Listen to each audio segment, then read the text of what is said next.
졸업이다. 길다고 생각한 12주가 마치 시간이 압축된 것처럼 지나 마지막 졸업식만을 남겨두고 있다. 여름이 가시지 않은 9월 초 산청이라는 낯선 동네에 처음 발을 디뎠는데 석 달이 지난 지금 세상은 온통 하얀 눈으로 뒤덮여 있다. 차가운 발끝을 느끼며 지나간 시간들을 되짚어본다. 멘탈리셋을 처음 알게 된 건 작년, 그러니까 2023년 말 어느 날이었다. 다른 명상 카페에 멘탈리셋을 소개한 글과 유튜브 링크가 올라왔다. 채널에 가보니 쌓인 영상이 엄청나게 많다. 이것저것 재생시켜보니 복성이라고 하는 이상한 이름을 가진 사람이 어떤 영상에선 멀끔하게 정장을 입고 이야기하다가 또 어떤 영상에선 농사짓다 잠깐 짬을 낸 농부의 모습으로 이야기를 한다. 음질도 이상한데 말하는 내용은 너무나 어렵다. 정체가 뭔가? 신흥 종교인가? 또 다른 사이비인가? 의심스럽다. 당시에 나는 우울증과 무기력증의 두 번째 사이클을 앓고 있었다. 엄마에게 내려진 갑작스러운 시한부 선고는 석 달을 이야기했지만 엄마는 한 달 만에 서둘러 우리 곁을 떠나셨다. 식구들 모두 우울증에 빠졌다. 그 전부터 해오던 명상으로 1년쯤 됐을 때 괜찮아진 것 같았는데 몇 달 후 또다시 우울증과 무기력증이 덮쳐왔다. 왜 이럴까? 분명 나아졌었는데? 이 시기에 멘탈리셋을 처음 알게 된 것이다. 앞서 말한 카페에 복성 선생님의 상담 영상 링크가 올라왔다. 1시간이 넘는 영상을 집안일을 하면서 들었다. 아, 이게 뭐지? 내가 봐도 분명히 상대가 잘못한 것인데 상담자는 자신의 생각으로 인해 괴로움을 만들어냈다는 것을 수용하는 것을 넘어 진심으로 기뻐하고 있었다. 그 환희가 내게도 느껴졌다. 선생님은 이것을 초견성 체험이라 하셨다. 생소하지만 그날을 기점으로 다른 영상들을 보기 시작했다. 그 당시 복성 선생님께서 무료로 상담을 해주신다는 걸 알고 있었지만 무력감이 심해 신청서를 쓰는 것조차 할 수가 없었다. 출근하지 않는 날은 침대 밖을 벗어나기도 어려웠다. 설상가상으로 다리가 골절돼 집안에 갇혀 지내던 어느 날 무슨 바람이 불었는지 상담 신청서를 냈고 마치 막차를 타듯 선생님께 상담을 받는 기회를 넣게 되었다. 상담을 통해 초견성 체험을 하고 엄마의 죽음으로 인한 괴로움에서 벗어날 수 있었다. 이날을 기점으로 사놓기만 했던 멘탈리셋 책도 읽기 시작했다. 처음 접하는 내용의 책은 용어부터 내겐 너무 낯설어 이해가 가지 않았다. 그래서 매일 조금씩 읽고 그중 중요하다고 생각되는 부분을 필사를 하며 읽어나갔다. 그래서 삶이 좋아지고 괴로움이 소멸되었느냐 하면 그렇진 않았다. 다리 골절로 시작된 질병은 회전근개 파열, 오십견, 맹장염, 갑상선염, 소화기 질환, 고열과 감기 등으로 쉴 새 없이 이어졌다. 뒤통수를 맞아 커다란 금전적 손해를 입고 일까지 그만두게 되었다. 일반인은 평생 겪어보기 힘든 일을 겪으며 스트레스가 극에 달했다. 이것이 스스로 자탐을 하고 초견성 체험을 하는 계기가 되었다. 그전까진 자탐을 하려 하면 생각에 생각이 꼬리를 물고 이어져 잘 되지가 않았다. 멘탈리셋 카페에 우양 선생님과 복성 선생님 그리고 또 다른 회원분들이 남겨주신 댓글을 읽고 캡처했다가 또다시 읽으며 스스로 해나갔지만 자탐을 실천하는 것은 다른 문제였던 것 같다. 그런데 돈도 잃고 직장도 잃고 나갈 돈은 많고 몸은 아픈 극한의 상황에 달했을 때 비로소 스스로 자탐을 할 수 있었던 것이다. 한계에 몰린 상황에서 집 근처 산을 올랐다. 왕복 2시간 정도 걸리는 곳인데 올라갈 때 한 번, 내려올 때 한 번, 2번의 초견성 체험을 했다. 늘 가해자라고 생각했던 사람에게 측은지심을 느꼈고 동시에 참회의 눈물을 흘렸다. 태어나 처음으로 참회라는 걸 해본 것 같다. 또한 대학생 때 겪은 좌절의 기억이 인생의 과정이자 경험으로 바뀌게 되기도 했다. 이때 처음 알았다. 과거의 기억이 바뀐다는 말의 의미를. 이미 일어난 일은 바뀔 수 없다고 생각했는데 아니었다. 이후 멘탈리셋이 재편되고 자탐 라이브라고 하는 시스템이 생겼다. 수입은 영원이고 모아둔 돈을 까먹고 있는 나날이었지만 이를 신청하는 데에는 망설임이 없었다. 혼자서는 안 된다는 것을 알기에 어떤 것을 하든 꾸준히 하려면 시스템이 있어야 한다는 것을 알기에 오히려 감사할 지경이었다. 그리고 마치 축복처럼 참여하고 얼마 되지 않아 라이브 도중 또다시 초견성 체험을 하게 되었다. 이때의 느낌을 잊을 수는 없을 것 같다. 처음으로 자아의 지배로부터 완전히 자유로워졌던 순간이 아닐까 싶기도 하다. 내가 어릴 때부터 인정받기 위해 많은 노력을 하며 살았다는 걸 인지하고는 있었지만 그것이 직업 선택에까지 영향을 미치고 있을 줄은 꿈에도 몰랐다. 아, 내가 왜 이 일을 선택하는 걸까? 뭔가 회피하는 것 같은데? 라고 느낀 적도 있었지만 이것이 인정 욕구로부터 비롯됐다는 건 생각지도 못했다. 선생님은 이걸 어떻게 꿰뚫어 보신 것일까? 분명히 점쟁이는 아닌데 몇 줄의 글로 이걸 간파해내셨다니 놀라울 따름이었다. 이후로는 자탐 라이브에도 참여하고 카페 글도 읽고 스스로 자탐도 하며 지냈다. 어릴 적 기억들이 바뀌는 경험들을 하며 엄마 아빠의 진심을 알게 되기도 했다. 이미 두 분 다 세상에 계시지 않지만 새삼 감사함이 밀려왔다. 그 어릴 때에도 자아는 엄마 아빠가 내 뜻대로 해주지 않았다고 멋대로 오해하고 그렇게 만든 기억을 평생 안고 살아왔음을 알게 되었다. 어릴 때 만든 기억을 수십 년간 안고 살아왔는데 자탐으로 순식간에 기억이 바뀐다니 조금씩 삶이 가벼워지는 느낌이었다. 카페에 자탐 일기를 모집한다는 공고가 올라왔다. 서울에서 대중교통으로 가는 법을 검색해보니 일단 너무 멀다. 토요일 당일치기가 불가능해 보인다. 딱 하나 하고 있는 아르바이트가 하필이면 일요일이라 토요일에 올라와야 하는데 일을 어쩌나. 나는 올빼미형이라 두세 시는 돼야 잠이 드는데 아침 6시에 일어나 갈 수 있을까? 매주 10시간 넘게 차를 타는 생활을 석 달이나 견뎌낼 수 있을까? 등등 여러 걱정들도 올라왔다. 하지만 처음 오는 기회를 잡아야 한다고 본능적으로 느꼈다. 서바이벌 오디션도 1회 우승자가 가장 큰 혜택을 누린다. 가기로 결정하고 방법을 찾으니 검색으로 찾지 못했던 경로가 나타났다. 당일치기도 가능해졌고 일요일에 하던 일도 경우에 따라 평일로 바꾸는 게 가능해졌다. 이렇게 나의 주 1회 산청으로 떠나는 여행이 시작되었다. 나는 정말로 반은 여행을 떠나는 기분으로 산청을 오갔다. 두세 시간 정도 자고 6시에 일어나 밤 12시 반쯤 귀가하는 스케줄이었지만 그래도 매주 즐겁고 행복했다. 교육 시간까지 1시간 반 정도 여유가 있기에 교육장 인근을 돌아보며 산청이 주는 선물을 누렸다. 즐거운 여행이었지만 숙제는 만만치 않았다. 특히 초반엔 이해하기 어려운 내용이 많아 숙제를 하면서도 내가 무슨 말을 쓰고 있는 건지 파악이 안 될 때도 있었다. 집에서는 너무 늘어져서 주 1회는 카페나 도서관에 가서 숙제를 하곤 했는데 이 또한 과정의 즐거움이었다.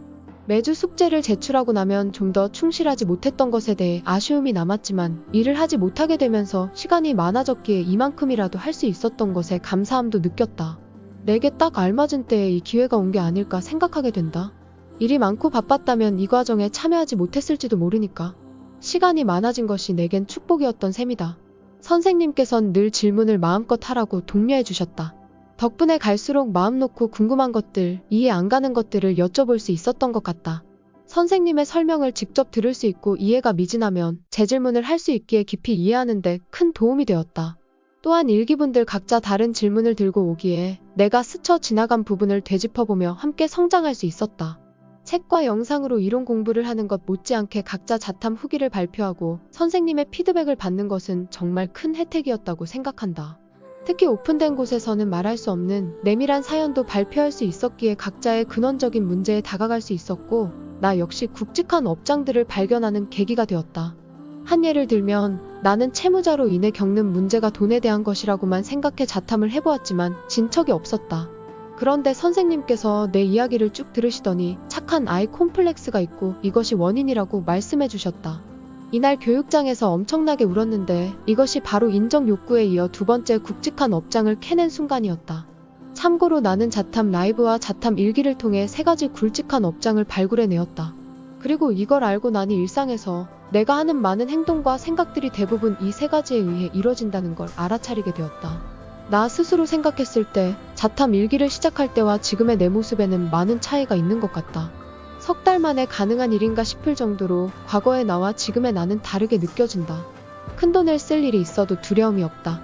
직업에 대한 관점도 돈을 벌기 위한 수단이 아닌 인류에 공헌하는 수단으로 바뀌었고 내가 무언가를 해서 돈을 벌고 내가 무언가를 이루어야 한다는 생각을 벗어나 주위 사람이 잘 되고 주위 사람으로부터 부가 흘러 들어온다고 인식하게 되었다. 호구 노릇도 정중히 거절할 줄 알게 되었고 상대를 나쁘게 만드는 것도 좋게 만드는 것도 나임을 온전히 수용하게 되었다.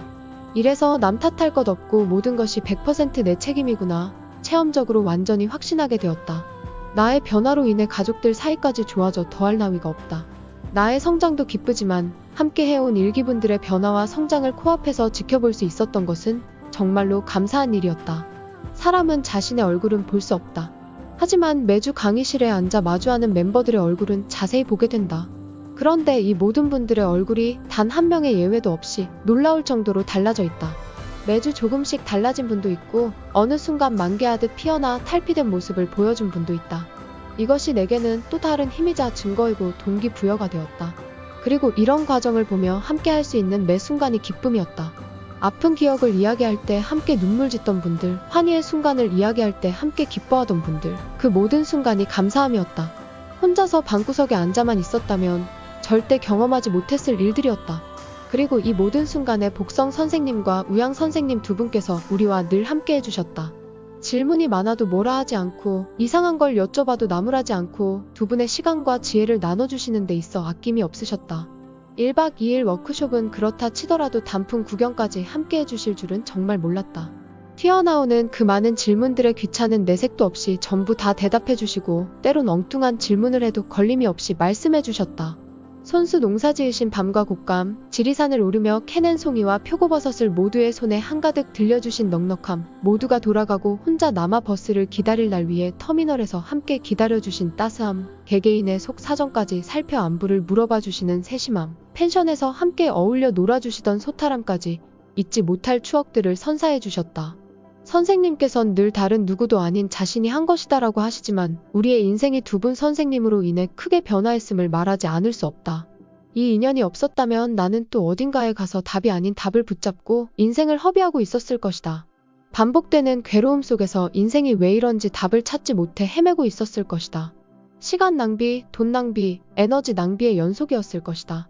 멘탈 리셋과 자탐일기의 기회가 주어진 것이 신이 내게 주신 선물처럼 느껴진다. 2주차에 발병한 맹장염 때문에 위기도 있었지만 수술을 하지 않아 무사히 졸업할 수 있었던 것도 감사하다. 역시 될 일은 되는 것이다.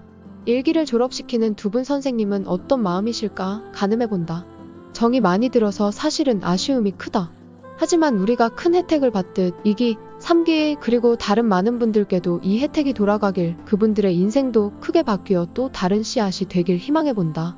이 커다란 선물을 보다 많은 분들이 누리게 되길. 마지막으로 우리 일기 분들께 감사 인사드리고 마무리하려 합니다. 회장님, 늘 깊이 있는 이해와 질문으로 이끌어주셔서 감사합니다. 충분히 이해하신 후 수업에 임하시는 모습이 안일했던 제게 자극이 되었어요. 운전하며 체험하신 이야기들 또한 동기부여가 되었습니다. 박씨 부인님, 따뜻한 음성으로 조곤조곤 동화책 읽듯 들려주시던 자탐 후기들이 정말 듣기 좋았어요. 매주 조금씩 변화해가는 얼굴과 일상, 그리고 함께 달라져가는 가족분들 소식까지 접할 수 있어 행복했습니다. 저의 밥 친구가 되어주신 것도 감사해요. 마음이 광님, 카페에서 글과 댓글로 늘 적극적으로 도우려 하는 모습이 참 본받을 만하며 어른스럽다고 생각했어요. 그런데 중반을 넘어서며 보게 된 본연의 얼굴, 소년과도 같고 선하며 귀여운 모습을 따라올 수는 없을 것 같습니다. 우리 일기의 마스코트로 강력 추천합니다. 푸른바다 의진주님, 마치 대망의 하이라이트처럼 마지막 교육을 장식하신 걸 축하해요. 덩달아 눈물 나고 기쁜 자탐 후기였답니다. 늘 밝고 명랑한 기운으로 우리 일기의 텐션을 높여주어 고마웠어요. 매주 간식과 1박 회식까지 준비해준 것도 감사합니다. 빗속으로님, 매주 교육 끝난 후 먼지 터미널까지 태워다 주셔서 감사합니다. 덕분에 좀 더 오래 산청에 머물며 함께 할 수 있었어요. 자탐으로 건강 문제도 합의할 수 있다는 산증인이 되어주셨기에 저의 자탐에도 큰 도움이 되었습니다. 일상에서 수시로 늘 자탐을 한다는 이야기를 듣고 저도 실천하려 노력 중이랍니다. 풍시미님, 오래도록 묻어뒀던 이야기를 모두의 앞에서 꺼낸 용기에 박수를 보냅니다. 모두 눈물 지을 만큼 감동적이었던 순간이었어요. 야무지고 똘똘한 풍시미님이기에 또한 그럴 힘이 있기에 아이가 풍시미님을 찾아왔다는 생각이 듭니다. 소견성을 하던 순간 본연의 얼굴을 내보이던 그 순간을 볼 수 있어 기뻤어요. 앞으로의 자탐도 응원합니다. 그리고 마지막으로 나 자신에게 자탐 일기를 신청한 너의 용기에 박수를 보낸다. 할 수 없을 것 같은 이유가 10개 있었어도 방법을 찾아낸 것에 박수를 보낸다. 그 선택 하나가 인생을 갈랐다. 졸업 축하해. 복성 선생님, 우양 선생님, 그리고 우리 일기 모두 사랑하고 축복합니다. 인류 최초라는 역사에 함께 할 수 있어 감사합니다.